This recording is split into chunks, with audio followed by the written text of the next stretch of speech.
Back students. Business studies में हमने chapter start किया है सोर्सेज ऑफ बिजनेस फाइनेंस। इसकी इंट्रोडक्शन हम लास्ट वीडियो में कर चुके हैं।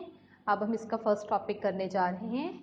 सोर्सेज ऑफ बिजनेस फाइनेंस में फर्स्ट टॉपिक है ओनर्स फंड। तो फर्स्ट हम इसमें ओनर्स फंड के थ्रू हम जो पैसे हैं वो कलेक्ट कर सकते हैं। तो चलिए इसका मीनिंग देखते हैं। What are owners fund? Owner funds, it refers to the funds contributed by the owners as well as accumulated profit. तो जो ओनर खुद पैसे कंट्रीब्यूट करता है या प्रॉफिट के साथ वो बिजनेस के में पैसे लेके आता है, उसको हम ओनर्स फंड बोलते हैं। These funds remain with the company. जो ये पैसे होते हैं कंपनी के पास ही रहते हैं। तो ये जो है एक गुड सोर्स है पैसे कलेक्ट करने के लिए। तो इसके फीचर्स क्या हैं? Source of permanent capital. Businessman ने खुद पैसे कंट्रीब्यूट किए हैं तो ये परमानेंट सोर्स कैपिटल है बिजनेस के लिए। तो ये किसी को देने नहीं पड़ेंगे, अपने पैसे हैं, अपनी मर्जी के अकॉर्डिंग हम इसको यूज़ कर सकते हैं। सेकंड मेरिट्स की है नो सिक्योरिटी रिक्वायर्ड। अपने पैसे ही लेके आ रहे हैं तो उसके लिए हमें किसी को कोई सिक्योरिटी नहीं देनी पड़ेगी, कोई चीज़ गिरवी नहीं रखनी पड़ेगी। अपने पैसे हैं, खुद हम उसको देख सकते हैं। तो चलिए आगे देखते हैं इसकी टाइप्स कितनी होती हैं। ओनर्स फंड में जो फर्स्ट टाइप आती है that is equity shares. Businessman जो है वो इक्विटी शेयर्स इशू करके पैसे बिजनेस के लिए इकट्ठा कर सकता है। शेयर्स क्या होते हैं? शेयर्स एक छोटी अमाउंट होती है जिसको अमाउंट को डिवाइड करके छोटे छोटे पार्ट में पैसे इकट्ठा किए जाते हैं। जैसे मैं 1 लाख का बिजनेस स्टार्ट कर रही हूँ, अगर मैं किसी को बोलूँगी 1 लाख रुपए दे तो वो नहीं देगा। 1 लाख रुपए वो इकट्ठा करने के लिए उसको डिवाइड कर लेते हैं।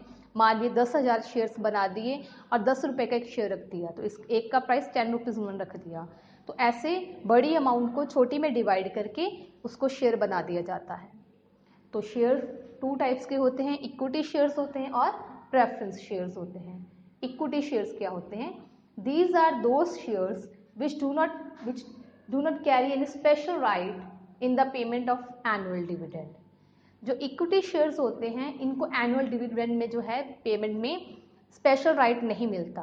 प्रेफरेंस शेयर होल्डर को देने के बाद जो अमाउंट बच जाती है वो ही इन शेयर होल्डर को दी जाती है। So they get all voting rights in the company. लेकिन जो इक्विटी शेयर होल्डर होते हैं उनको पूरे वोटिंग राइट्स मिलते हैं, वो अपनी वोट दे सकते हैं, अपनी जो है बात कह सकते हैं। They are primary risk बीयरर्स।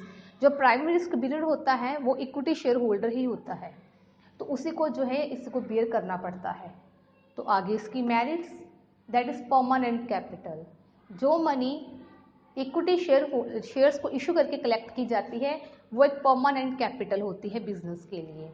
वो लॉन्ग टर्म तक है उसको यूज़ किया जाता है जब तक कंपनी बंद नहीं होती। दूसरा पॉइंट है ह्यूज अमाउंट। इक्विटी शेयर्स को इशू करके कंपनी बहुत सारी जो अमाउंट है वो बिज़नेस के लिए इकट्ठा कर सकती है, जो बिज़नेस के लिए बहुत ज़्यादा ज़रूरी है उसकी स्मूथ रनिंग के लिए। तो नेक्स्ट वन है प्रेफरेंस शेयर्स। जो प्रेफरेंस शेयर्स होते हैं these are those shares which get preference over equity shares for the annual payment of annual dividend and repayment of capital.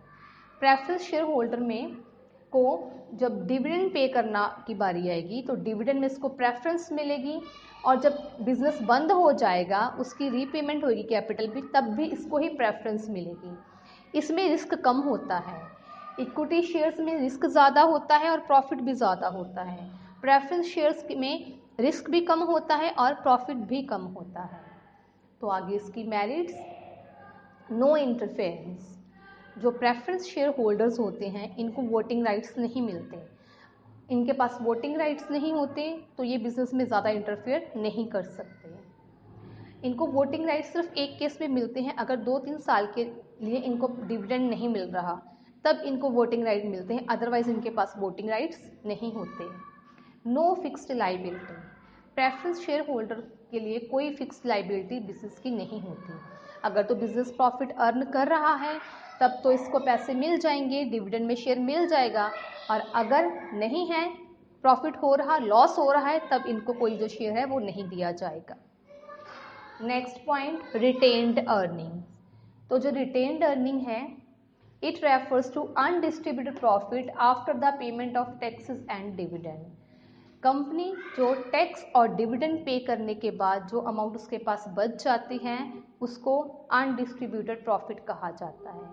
It is also a good source of the finance for the business. So इसकी merits हैं no cost. इसको इकट्ठा करने के लिए businessman को कोई जो है वो खर्चा नहीं करना पड़ता। अपने पैसे बचे हुए हैं तो उसको इकट्ठा करने के लिए खर्चा कोई नहीं आएगा। मोस्ट डिपेंडेबल सोर्स, तो ये मोस्ट डिपेंडेबल सोर्स है रिटेन्ड अर्निंग जो है, बिजनेसमैन इसके ऊपर डिपेंड कर सकता है और जो फाइनेंस की रिक्वायरमेंट है उसको पूरा कर सकता है। नेक्स्ट है नो इंटरफेरेंस।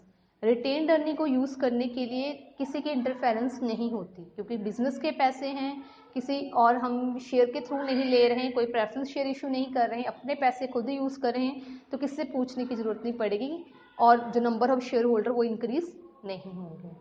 तो ये कुछ हमारे ओनर्स फंड के पॉइंट हैं जिसमें हमने इक्विटी शेयर्स, प्रेफरेंस शेयर्स और रिटेन्ड अर्निंग को पढ़ा है।